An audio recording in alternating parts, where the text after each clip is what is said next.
The shares of Mastercraft, the maker of the leading boat brand, dropped approximately 13% on the release of their Q2 fiscal year 2022 results. And the question is this stock starting to look cheap? I actually do think it is starting to look cheap, and that's what I'm going to cover in this video. But guys, first, let me drop the intro.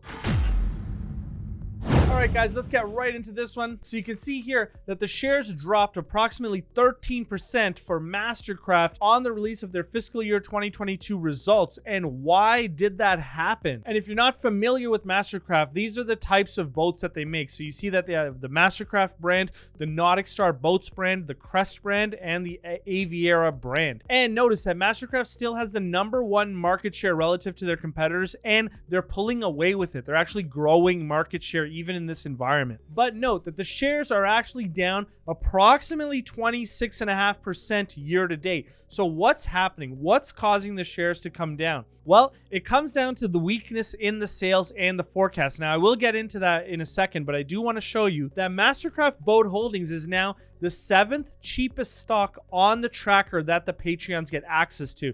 I'm valuing the company at around $36 per share. So that's how much I believe in the name, but I wouldn't want to buy it for anything more than $15 per share. But let's get into the story here, because I find that this is very interesting. So the question is, what actually caused the decline? Well, ultimately, it just became a lower outlook than what analysts were expecting. So when it comes to fiscal year 2023, they're looking at a potentially weakening economy, which has caused them to build in a level of conservatism into their forecast. And so on the bottom, you can see on their outlook, they're saying that they expect revenue in the range of 580 to 615 million in fiscal year 2023, which reflects a 15% year-over-year decline in sales. And so my question is, why were people expecting higher sales growth in the current environment? So in other words, why did the shares drop 13% if we already knew that we were heading into tough economic environment and thus sales would be lower in the next fiscal year? Well, it all comes down to their messaging in their Q3 calls. And so this is a cutout of their Q3 call. And here's what they said. They expected that structural changes in where and how people to choose to live, work, and recreate have generated strong consumer demand for the boating lifestyle, and they believe that that will persist. And as a result of continuing robust demand and production rates constrained by supply chain disruption, they expected that it would be sometime until fiscal year 2024 before dealer inventories reached optimal levels. So effectively what they were saying is that they suggested a strong fiscal year 2023 demand for the company as they expected serious dealer inventory builds into 2024. So the question I have is, what changed from the status quo? Is the consumer no longer going to be as strong, or are the dealers not buying enough boats anymore? What changed? Because that seemed to be a very strong statement that they made in Q3. Well, here's what they said in their Q4 call. Notice that it sounds very similar to what they said in their Q3 call, except for that last comment there. So they said, they do believe that consumer preferences continue to evolve. They expect that structural changes in and where how people choose to live, work, and spend their free time have generated strong consumer demand for the boating life cycle that they do believe will persist over the long run, despite the near-term retail volatility driven by macroeconomic headwinds. So this is essentially word for word what they said in Q3, except for that last part where they're now expecting a near-term slowdown. The problem that I personally have with this is that we all saw an economic slowdown coming last quarter, but the low dealer inventory was supposed to be the mitigating factor for fiscal year 2023. And now, all of a sudden, that's not the case. So that's very challenging for us as investors because we're relying on management to provide us with a good outlook. Well, here in this situation, we kind of got blindsided a little bit. So it makes a lot of sense why the share price declined after the release of those results. Now, I always recommend that you always read the Q&A because there are certain nuggets of gold in that Q&A. And the one thing that I wanted to understand is, how is it that their tune changed so much from Q3 to Q4? Well, an analyst asked this as the first question on the Q4 call. You can see that Joe Altobello said, when did you start seeing signs of a slowing consumer environment? And then Mastercraft went on to answer that by saying, I think we saw it more in the fourth quarter. We started to see and hear from dealers and consumers that due to some of the economic indicators that they started to see a slowdown. So it's real, and we're seeing it pretty broadly across the industry. So in other words, they're blaming the dealers and the consumers, but I just don't understand how they didn't see that coming. It's just really hard for me. And you know what? I actually bought it line and sinker. When I valued this company back in Q3, I actually valued a strong 2023.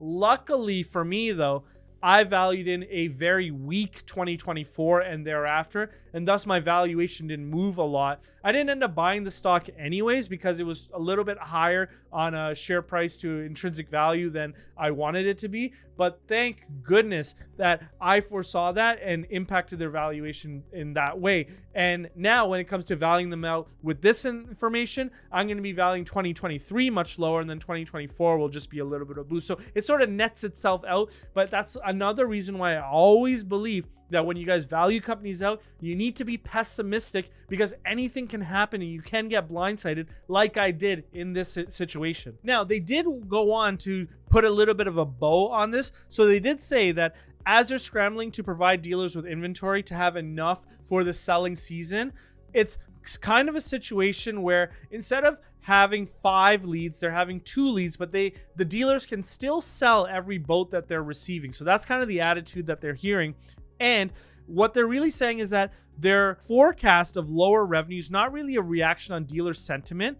They still think that that's very positive. It's more of their outlook in a macroeconomic context. So I think they're being overly pessimistic, but I'm going to value it in. And they went on to say that they continue to see significant rate increases by the Fed and with quantitative tightening and looking at recessions in Europe. So they're trying to be conservative or pessimistic.